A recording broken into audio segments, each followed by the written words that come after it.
Today we welcome Yves Engler, a Montreal-based activist and author of 12 books, including Stand on Guard for Whom? A People's History of the Canadian Military.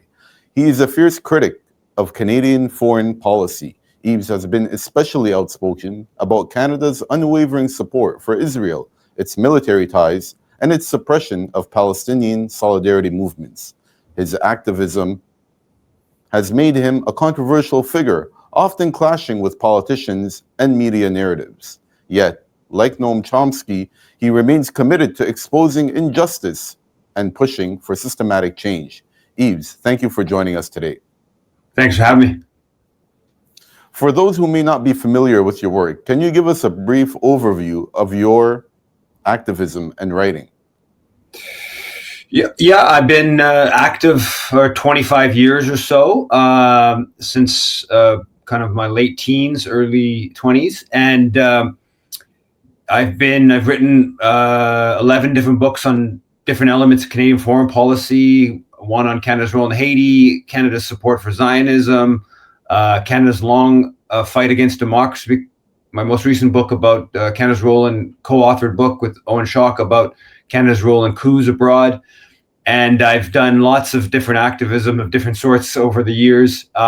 Recently, I've kind of gotten a fair bit of attention for sort of social media activism of going to politicians and asking tough questions, or sometimes kind of interrupting their events, mostly in the last 16 months over Canada's support for Israel's crimes against Palestinians. You think that the mainstream media would be doing that sort of thing, but they've left it for activists and authors like yourself to take up that mantle. So we appreciate that work that you've been doing. You've also described yourself as an agitator. What does that mean to you, and how does it shape your activism? Well, I mean, it shapes my activism in the sense that I think that we need to be bold when we're fighting against injustice. It's important to be bold. The agitator term is more kind of tied to, I played high-level hockey, and I was a bit of an agitator playing hockey, so I bring some of that mentality or skill set, if you like, into the activist arena. But yeah, I think that we have to be really, direct, and especially when we're seeing the level of horrors that we've been seeing coming out of Gaza, and the level of violence that's being inflicted upon other human beings, and our government is enabling those crimes. So we shouldn't just sort of stand by passively, both in a sense of not doing anything, but even in a sense of when acting, right? Demonstrating is good and it's important. I go to been to dozens, hundreds of demonstrations, but there's also some role to play in sometimes some direct action, sometimes some, in the case of a lot of what I do is go into press conferences that politicians are having and make it clear that there's different message out there. So a bit of agitation is important. For sure, absolutely. So over the last week, about 10 days, you've been arrested and then subsequently released now. Can you explain the events leading up to your arrest and how you respond to the charges against you? Yeah, so I was called by an inspector of the Montreal Police back Tuesday, so I guess about 10 days ago now, and told that they were asking me to come in the next day because they were going to charge me with harassment against this anti-Palestinian influencer, Dalia Kurtz, who used to be a media personality and very active on X, very racist. And I was told that, and then I had my lawyer call, and they told my lawyer that the plan was to bring in conditions that said that I couldn't talk about Dalia Kurtz. Effectively, I couldn't talk about the case against me for criticizing Israel. And I wrote about this right away. Later that day, I published an article about it, went into some of the background, what's happened with Dalia Kurtz and me and this and that. I've never threatened her. I've never communicated with her directly through, messaging or email. I've never met her. I don't even follow her on X. but I have responded dozens of times, according to the Crown, 72 times, to her messages on X. And they appear in my feed, and I respond often with snarky comments, genocide, Dahlia, call her fascist, this and that. And so I publicized this, and in response, and also there was an action alert, a letter writing campaign to the police on this question. And the next day, the police responded to this, my writing about it, by bringing in 4 new charges, saying that I was now harassing the police. And so they asked me to come in to be arrested the next day on Thursday, and we did that. And about 30 people accompanied me early in the morning on Thursday to present myself to the detention center. And the police could have charged me and let me go with conditions, and I was willing to sign conditions right away that said I wouldn't communicate directly or indirectly with Dahlia Kurtz, and effectively I would block her myself on X. She never blocked me on X, so she said I was harassing her, but never actually stopped me from being able to respond to her messages as she has the ability to do. And I was willing to sign conditions that said that they couldn't interact with her directly or indirectly. But the police decided to bring in this condition saying that I couldn't effectively talk about the case. And then the Crown, then I had a video hearing 5 hours later, and the Crown objected to my release. And then I was then brought to the prison later in the night on the Thursday. And then the next day was another video hearing, and the Crown continued with this push for this condition, and I basically said I wasn't going to sign the condition. So we had a bail hearing on the Monday and a Monday afternoon over this bail condition, saying that I couldn't mention Kurtz and I essentially couldn't mention the case. I won that. The judge, even before my lawyer brought the defense, the judge essentially forced the Crown attorney to agree to what we were willing to agree with at the start.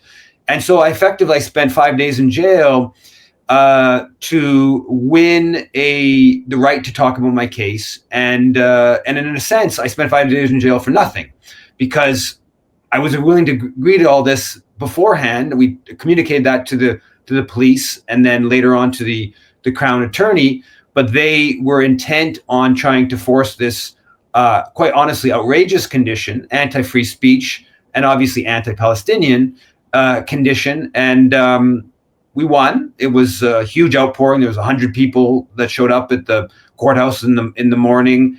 When I was finally presented later in the afternoon, the court was full. They had to have an overflow room. When I was released after 7 p.m., there were still 30 people there. Thousands of people emailed the police, the Montreal mayor on the matter. Lots of different groups and others came out to denounce what was going on. So there's a huge amount of solidarity. It's really minor, but it was a win, and I think that's a good thing. Yeah, no, I think definitely was. It's really sad that you had to go through that, but we're glad that you're out now. And basically, I think the interesting part of this is, you think the first step would have been for them to tell her to just block you and see, if her alleged quote-unquote harassment continued at all. But the first step was actually just to bring charges against you and arrest you. So it's very interesting. I should say this. So, Dahlia Kurtz went to the police in the summer with these accusations against me. The police opened up an investigation. They interviewed her. They opened up an investigation at the time. Then they closed the case. Okay. Then this prominent, this lawyer who's a Conservative Party candidate here in Montreal, Neil Oberman, who's been launching lawsuits against Palestine-related stuff aggressively over the past year plus. He's the person who brought the initial injunction against the student encampment at McGill University. McGill, right? Yeah. And so he then got involved on, I think it was the 18th of December. He sent a letter to the police on the case. They reopened the file and then decided to pursue me. So in fact, the Montreal police initial look into the matter was to basically conclude that there wasn't enough evidence to suggest that I was harassing her in any way. until there was this outside pressure. And I don't know if there was other forms of pressure. We know formally the Crown discussed this, the letter that was sent from Oberman. But you know, there may have been other forms of pressure as well. I don't know that, but yeah. Yeah, so interesting to see how that's unfolded. So you believe that what took place is politically motivated? Oh, I mean, there's absolutely no doubt that Dahlia Kurtz and Neil Oberman targeted me because they oppose my challenging of politicians over Palestine, because they oppose my writing about Canada's complicity in Israel's crimes, because they oppose my social media commentary critical of Israel. There's absolutely no doubt about it. The Montreal police and bringing in the added charges after, I'm not sure if that, I believe that was the police responding, kind of defending their own and being like, you don't, embarrass us and publicize about us. We're going to double down. The notion I'm harassing the Montreal police investigator is seriously outlandish kind of stuff. Mm. But I think that was, I don't know that the Montreal police initial motivation was in that sort of political kind of way.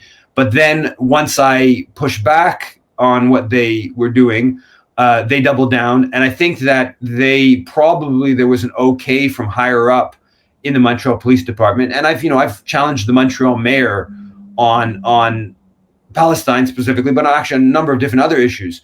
So I'm obviously known to the Montreal Police as somebody I know actually many different officers, like by name, or they know me by name at least.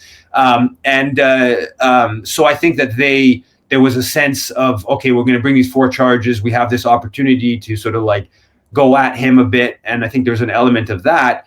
I don't know that at the kind of, I don't believe there was a sort of a macro intent in kind of going after me for Palestine within the Montreal police. I think it was more of a particular investigator just kind of feeling some pressure from Zionist forces, and then just kind of like moving the file along, not necessarily with a big, sort of, okay, we want to get him. I may be wrong. There may be a bit of more of that, but I think that was kind of more what was taking place. Honestly, there's so many threads that we could pull on from what you're saying, but I wanted to try to get your take on a few items, especially when it pertains to free speech and the way that the police and the government really has been cracking down on that. Your activism has faced pushback from those who oppose your stance on Israel-Palestine, with the Crown framing your social media posts as targeting the complainant, but just in general. How do you respond to that characterization, and how do you see your role of forceful rhetoric in political discourse in general?